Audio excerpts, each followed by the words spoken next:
para lamang ipadama sa inyo ang mahalaga kayo.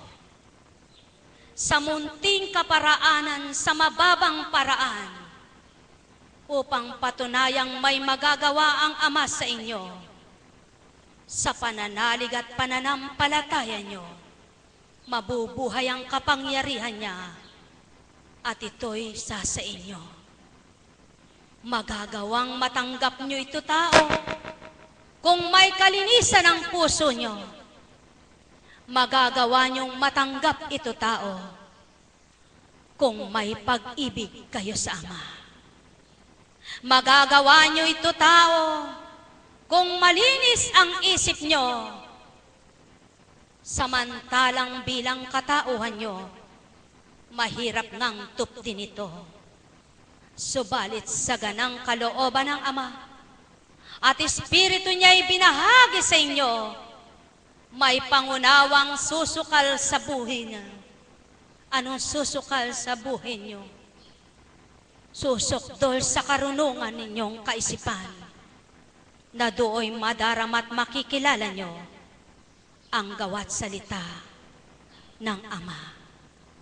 Tao, sino nga ang magtitibay na maglilingkod sa inyo kung lahat ng tao'y damdaming makalaman, ang katauhan ang mangingibabaw?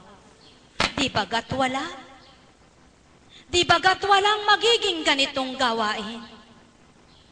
Ngunit kay buti ng Ama o kay dakila niya, hampas lupa man sa pananaw ng tao, mangmang man sa pananaw ng tao, pinatatalino para makatupad, para makaganap, para marinig, para makagawa ng para sa Kanya. Tao, mahal ko kayo.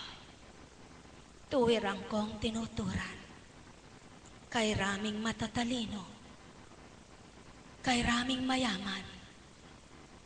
Ang tanong ng Ama, naroroon ba siya? Nakilalang lubos baga ang mga gawa't salita niya? Ang tao, sasabihin niya, kaya naging abnormal ito. Sa kahirapan nila'y hindi nagamot. Sa kahirapan nila'y walang nakaing bitamina. Maliwanag ang patotoo ko sa iyo.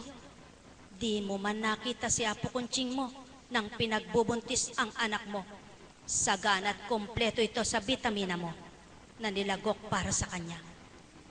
At patuloy kang nagpapasuri para magpaprenatal ang tawag sa iyo bilang isang nagdadalang tao. Ngunit bakit nagkaganyan ang anak mo? Ibig bagang sabihin, ginusto yan ng gamot? Hindi. Para patunayan sa inyo ng Ama na sa Kanya lahat ang kaparaanan, na sa Kanya ang kapangyarihan, para maging normal ka, para mabuhay ka, para maging malakas ka, para maging tao ka. Yan ang pawang katotohanan, mga mahal ko. Sapagkat ang tao ay tao, ang salitang tao ay tao por tao. Subalit ang salita ng Ama ay walang makapapara, walang makatutulad, makawawangis sa Kanya. Sapagkat ang Ama'y di niya sinasabi, kaya nagkasakit ito dahil mahirap siya. Walang pinipili ang karamdaman. Mayaman ka at mahirap. Matalino ka at mangmang. Pangit ka at maganda. Gwapo ka at naturingang walang kwenta. Yan ang pawang totoo, mga mahal ko. At ito ang layo ng Amang mabatid ninyo. Ang kilalanin nyo ang magagawa niya. Kilala kayo sa kapangyarihan niya. Hindi mo sasabihin sa kapwa mo, kawawa ka naman, mahirap ka. Subalit wala kang binibigay kahit 5 sa kanya. Yaon bagay totoo o pangungot siya sa kapwa mo? Tao, yan ang pawang katotohanan. Kailan mamumulat ang tao sa totoo? Sapagkat ang totoo siyang tinatanggihan. Siyang inaayawan. Siyang di ginugusto. Nang dahil ang tao'y mahirap magbago. Nang dahil hindi kayang iwanan ng tao ang maraming kagustuhan niya. Maraming layunin at maraming gagawin. Subalit ang wika ng mga anak ko, ako ang tunay na timbangan. Ako ang tunay na hatulan. Ako ang husgado na hindi sinungaling. Ako ang husgado na tapat at totoo. Ang hinuhusgahan ko, tinahatulan ko, ay tama't angkop sa ginawa niya. Hindi kaya binigay ko yon dahil siya'y malamang sa akin, dahil paborito ko, kundi ang paghatol ko ay ayon sa gawa ng aking anak dito sa lupa.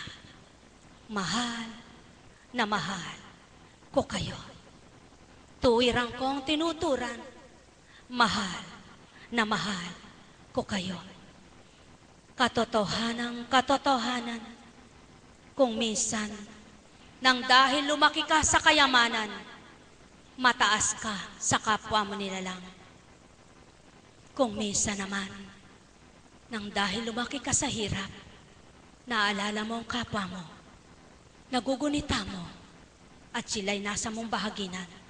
Subalit may hadlang, kapag hindi parehas ang inyong damdamin, hahadlang at hahadlang ang di mo katulad ang layunin. Subalit sa Ama, ang lahat ay may hangganan. Hindi ngayo't lumaki kang mayaman ang pamilya, wala nang katapusan ang yaman nila. Marami ang naging ganap at katotohanan ng kaganapan. Ang yaman ay di tinaglay hanggang wakas ng kaapu-apuhan, sapagkat maraming mayaman nang ang apo niya ay mahirap na. Maraming mahirap nang siya'y nagpapalaki. Subalit sa apo niya, nagkaroon ng kayamanan, sapagkat ang buhay ay hambing sa gulong na patuloy lamang umiikot siyaan. Habang lumalakad naglalakbay, may pagbabago ang daraanan. Mayroong bako-bako at mayroong patag, mayroong putikan at may tuyo. Tao, may maruming daan at may makinig. Subalit ang katotohanan, kapag nanahan kasama ang mabuting nakamtan mo, mapaghahari niya sa iyo buong buhay mo, tulad ng pangako kay Abraham, hanggang kaapu-apuhan mo, hanggang salinlahi mo, ang paghahari ko Abraham ay di mamamatay. Ito, sumainyo ang kapayapaan, mga minamahal. Ang may pandinig ay nakarinig.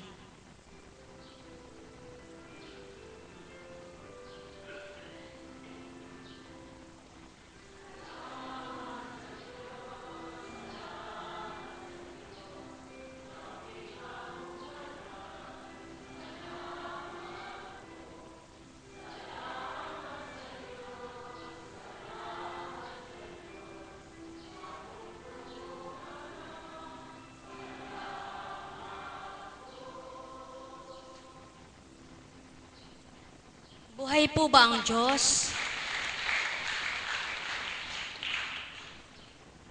Okay, palad ninyo.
Buhay po ba ang Diyos?